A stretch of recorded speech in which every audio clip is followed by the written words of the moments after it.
this season has already produced several more sensational stories to weave into the FA Cup's catalogue, led by tales of comebacks and unlikely heroes. Gainsborough have come from 3-0 down. Fancies a crack and finds the back of the net. That settles it. The FA Cup has delivered again. And Jack Muldoon has scored for Harrogate. Oh, it's in! What a story! Heading to the second round of the FA Cup. Welcome to the Emirates FA Cup Highlight Show. Coming up, National League Tamworth fancied their chances of beating Burton, who'd managed only 4 wins all season. Winless in 4 home games, AFC Wimbledon faced an awkward obstacle in the shape of non-league Dagenham and Redbridge. 7th tier Kettering had claimed 13 victories in their last 15 outings. Could they now dump Doncaster out of the cup? All that plus every goal from the second round proper.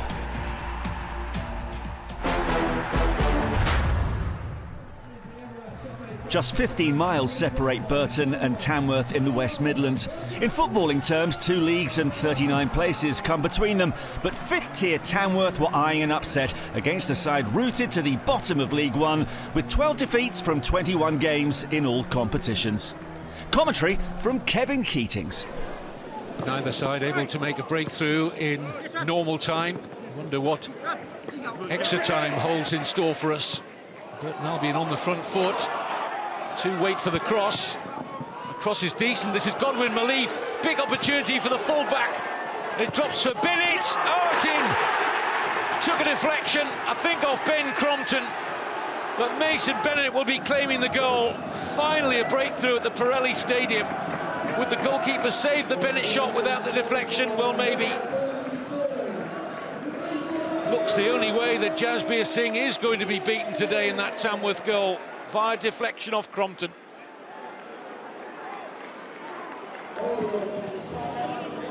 Let's see what Tamworth have got by way of reply. Here's McGlinchey. Chance to dance his way through. Tom McGlinchey, good save, Crocombe, but there's more. 1-1. Tidy finish from the 19-year-old Walsall loanee Ronan Marr, who's had an excellent game and fully deserves his goal. Set up here by the excellent work from substitute Tom McGlinchey. Brings a good save out of Crocombe, but he can't really get it out of harm's way. And Marr was poaching to very good effect. The non-league side on terms.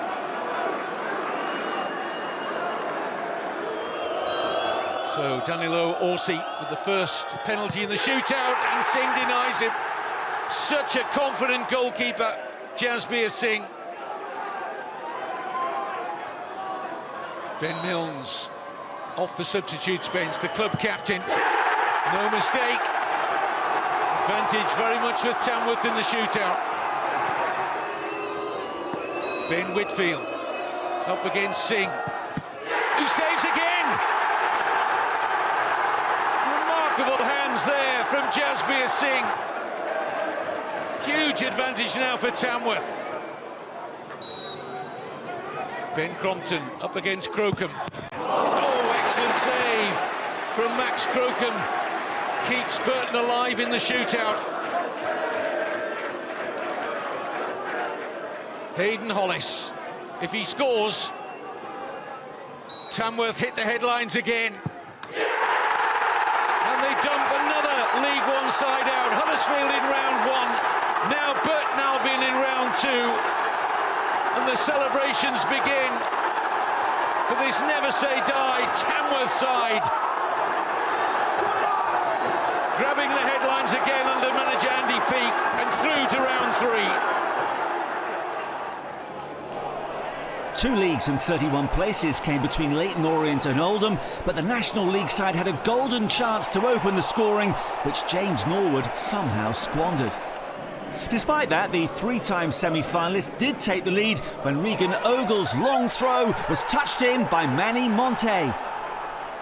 The Latics held on to that lead despite a succession of near misses, with the woodwork playing its part.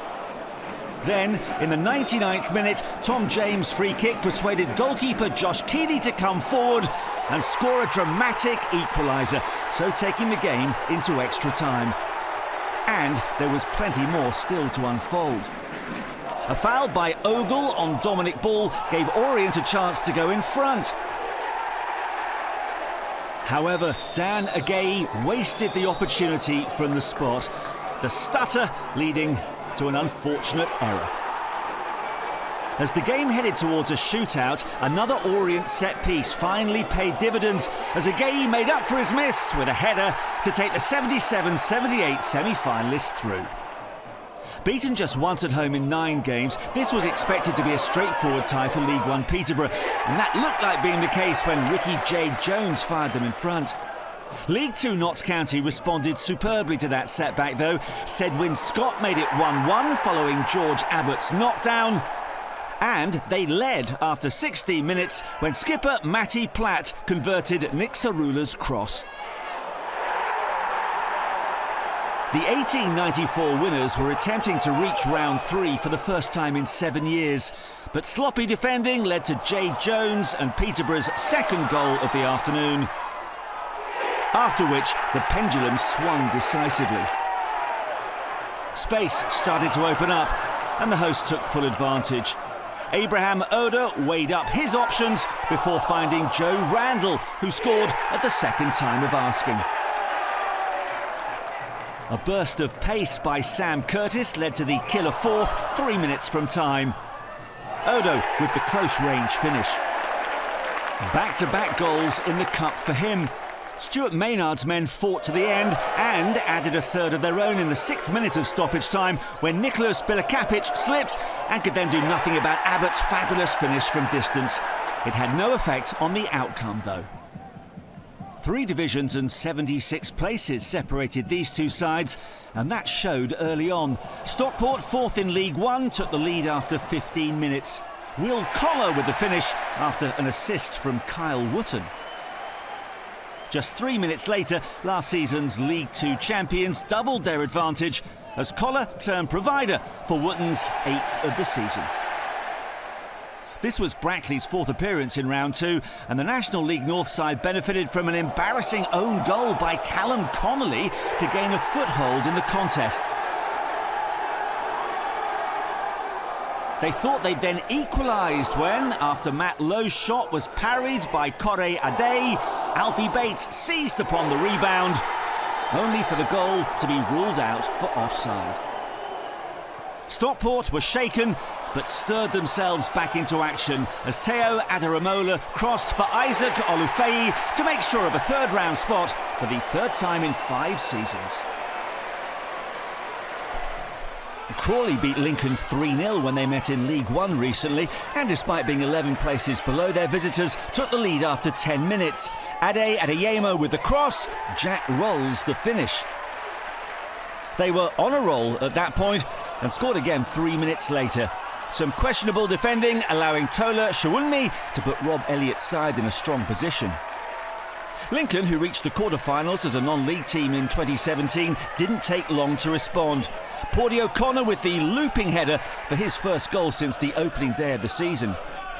And they were level before half-time. Tendai Darikwa with an inviting cross, leading to another headed goal, this one from Jovan Nakama. The Imps had the impetus and went in front 2 minutes after half-time. Eric Ring's rocket making life very rosy all of a sudden. And with confidence now flowing through the team, they added a 4th almost immediately. Makama and Ring both involved in the build-up, with the final touch belonging to Jack Moylan. 8 minutes from time, a crisply struck effort from Jeremy Kelly hinted at late drama, but Lincoln held on to extend their journey.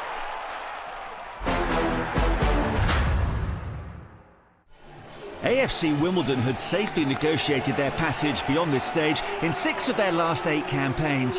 This time around they played host to National League Dagenham and Redbridge, who hadn't reached the 3rd round as a non-league outfit for 21 years. Ben Andrews saw this one. Excellent from Dion Pereira, the hero of the last round at Crewe, as Marias takes aim, and he's the hero now. It's Dagenham and Redbridge's first shot of the game, and it is an arrow. Great hit, Junior Marias. Owen Goodman got across, but it's through him and in. The shock is on. Nicely done by Harbottle and by Bugil. We know Nerfield's quick. Oh, it's behind Stevens. Furlong's there, but so is Elliot Justin. Big stop from the Daggers keeper, and it would have been a first career goal for James Furlong. Bugil's done very well to win that back. Furlong's ball. Oh, it's excellent. Into Stevens and into the net. The Don's top scorer brings relief. It's 1-1. He was fractionally offside, but of course it'll stand. Great ball in from Furlong. Clever finish from Matty Stevens. Hill's corner into that crowded 6-yard box. Goodman didn't get there. Rees did. The substitute off the bench and in towards the fans. And the shock is really on now. Can they hold on now is the question. Right place, right time. Unconvincing from Goodman. Predatory from Josh Rees. A famous win for the Essex boys. Into round 3 they go for the first time in 9 years. Northern Premier League side Gainsborough Trinity had come through 5 rounds to reach this stage, but the lowest ranked team left in the competition saw their journey end at Harrogate.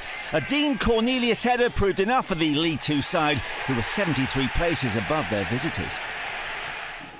66 places divided these two teams, but it was National League Wealdstone who fashioned the first clear-cut chance. Sam Ashford with a low cross that Alex Reid really should have converted. Having survived that scare, League One leaders Wickham opened the scoring in style. Berily Lubala with an absolute beauty to set them on their way. And the 2001 semi-finalists made sure of a third-round berth 6 minutes from time. Top scorer Richard Kone, on as a substitute, demonstrated why he's now scored 12 goals in all competitions this season. This was a repeat of last season's National League playoff final, which Bromley won on penalties. But they trailed early here when Connor Wilkinson found the bottom corner. Both teams were attempting to reach round 3 for the first time. Bromley boosted their chances when Omar Sawunmi equalised just 3 minutes later.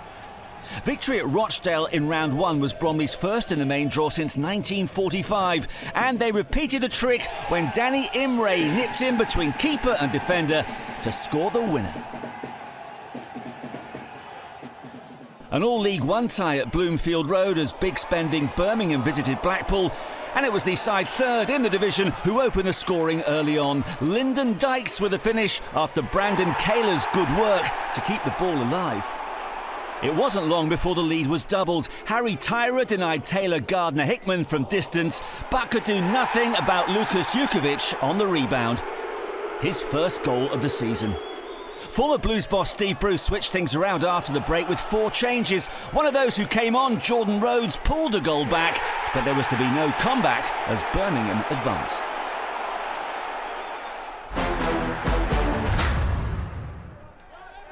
Two form sides met at Latimer Park, with Kettering top of the Southern League Premier Division and Doncaster 3 divisions above them, 4th in League 2. With the pair boasting respective 9 and 6 game unbeaten runs, something had to give. Nigel Adderley was ready to see what that was. Sabara's corner, it's very deep, and Anderson off the crossbar. But at the moment, it seems a matter of time for Doncaster. Sterry. Now Kelly, one back by Wilson. Noel Williams, Isaiah Noel Williams! What a moment for Kettering! Isaiah Noel Williams, after it was given away by Patrick Kelly, strode on and produced a brilliant finish. And the team from the 7th tier have the lead. And that's what it means. Grant McCann making a whole host of changes. Here is Emmanuel, and Hurst repelled again by Alexander. But Doncaster beginning to find their composure once again. Molineux with the corner, met by Anderson, and here is Sharp.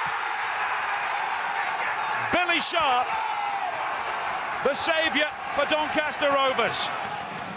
And he's been doing this for years, on the move, inside the penalty area.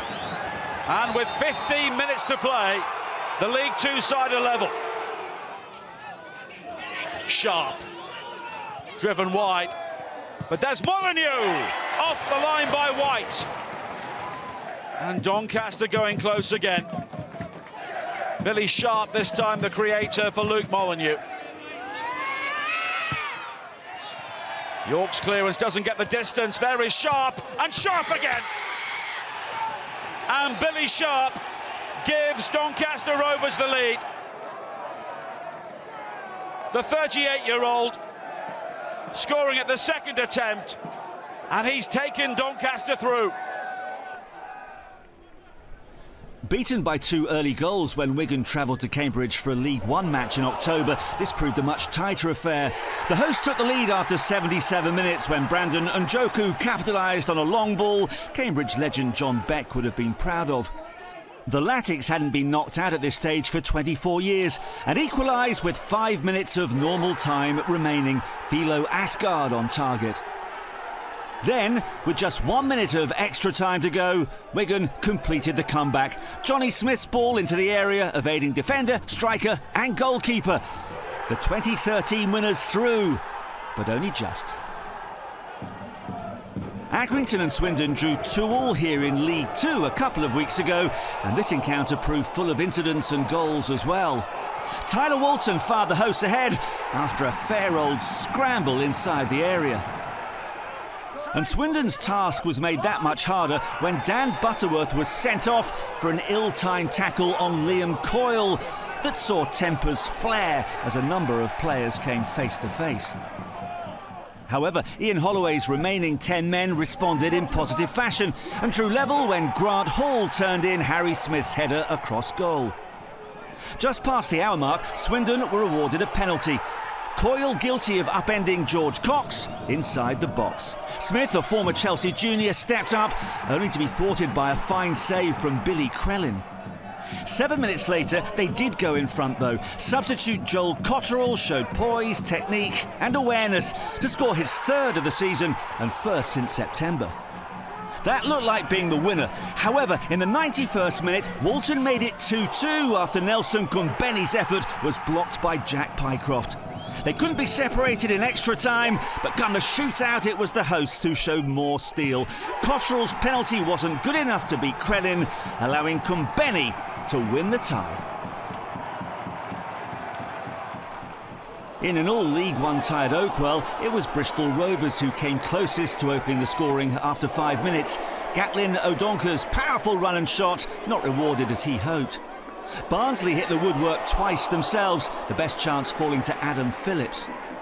As normal time drew to a close, Stephen Humphreys saw his effort blocked on the line by veteran Chris Martin. Penalties were required to separate the sides. Rovers scored their first 4, Barnsley missed 2, with Josh Griffiths' save from Josh Earl critical. Flying high in League Two, Walsall scented the possibility of an upset against League One Charlton, but were distinctly second best throughout. The Addicts led early on when Connor Coventry's cross was headed in by Ghassan Ahadmi.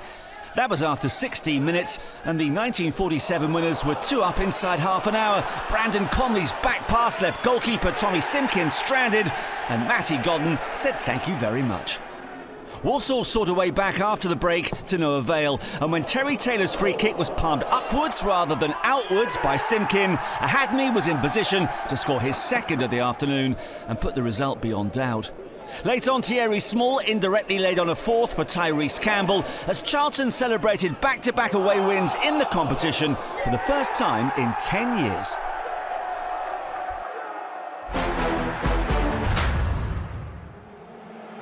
Four leagues and 104 places separated Reading and Harbour Town, the biggest disparity of the round.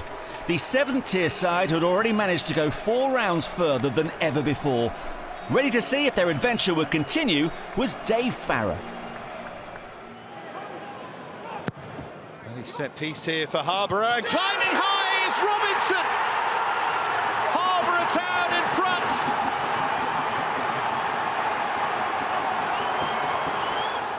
The team from the 7th tier lead at League One Reading. One back by Elliott. The pace there of Akande is so crucial. Wareham couldn't control. Kamara shoveled it goalwards. And that's gone in off Ben Williams, I think. The Harborough captain.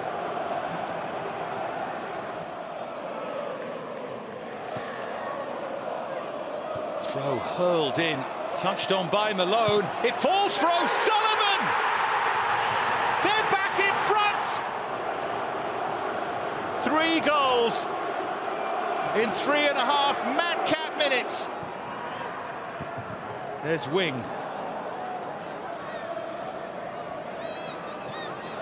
Now Savage, and Savage curls one. Clinically, accurately, 2-2.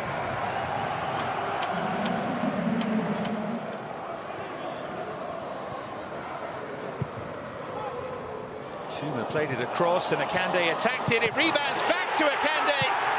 Reading lead 3-2.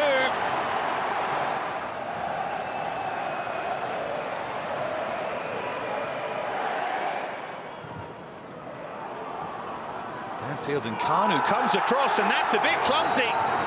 Kanu's already been booked. Starkey fouled, and Kanu is off here. Reading down to 10 with 15 minutes left, and he can't have any complaint. All they want is one final chance. Good running from Sandu. Malone with the header. Tonge! Harborough level with 4 minutes remaining. One final moment for Harborough to dream. It's touched on the loan! Heads wide. There was the golden chance of glory. Now Savage. Controlled start to this extra time period, and Campbell fires Reading in front. Taylor will be disappointed with that. Touch of class from Chem Campbell. Here's Campbell again. And he keeps going. Campbell back across Taylor. And that should send Reading through to the 3rd round.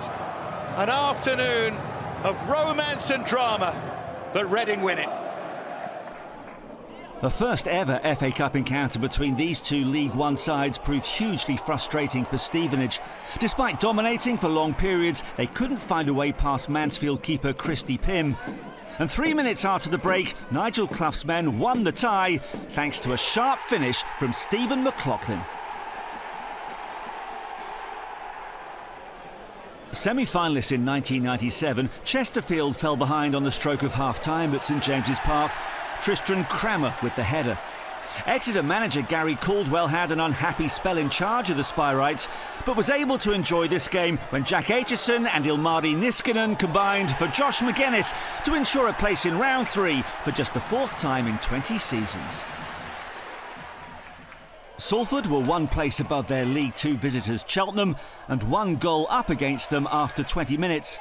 Francis Okoronkwo on loan from Everton, scoring at the 2nd attempt after a sharp save from Joe Day initially kept him out. Attempting to reach round 3 for the first time, Salford made it 2-0 2 minutes later. Jordan Thomas will regret that challenge on Kelly and Mai, which meant a penalty. Cole Stockton kept his cool, and a comfortable home win appeared to be on the cards. There were moments of concern for Salford though, notably when Curtis Tilts got into a tangle with Liam Dulson. But Matty Taylor missed from the spot to make it a very special day for the Ammies.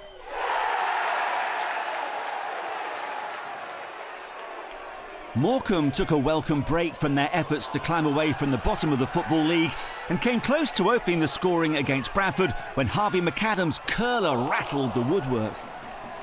After the break, Bradford began to assert some pressure. Bobby Poynton looked poised to score, only for Tom White to clear his effort off the line. With 13 minutes to go, the visitors were reduced to 10 men when Neil Byrne was red-carded for pushing Jordan Slew, so giving further impetus to the hosts. This fixture ended 1-1 in a League Two clash a couple of months ago, with Bradford snatching a point at the death. This time, though, it was Morecambe who netted late when Slew's acrobatics secured them a place in the last 64 for the fourth time in 5 seasons. 20 ties spread over 3 days. Harrogate were the first team to celebrate. Dagenham and Redbridge are one of just 2 non-league sides still in the fray, the lowest number for 5 years. 12 League One sides made it through, the most for 5 years, including leaders Wycombe and Charlton Athletic, who recorded the biggest away win of the weekend. Some sizzling action in Sunday's ties, including Billy looking sharp for Doncaster and the Goalfest at Reading. The draw for round 3 takes place on Monday evening. More East End drama, with Orient's keeper keeping them in the cup. A dagger to the heart for the Dons as Dagenham and Redbridge keep the non-league flag flying, as do Tamworth, whose penalty triumph could be worth a small fortune. It's certainly worth celebrating. Bye for now.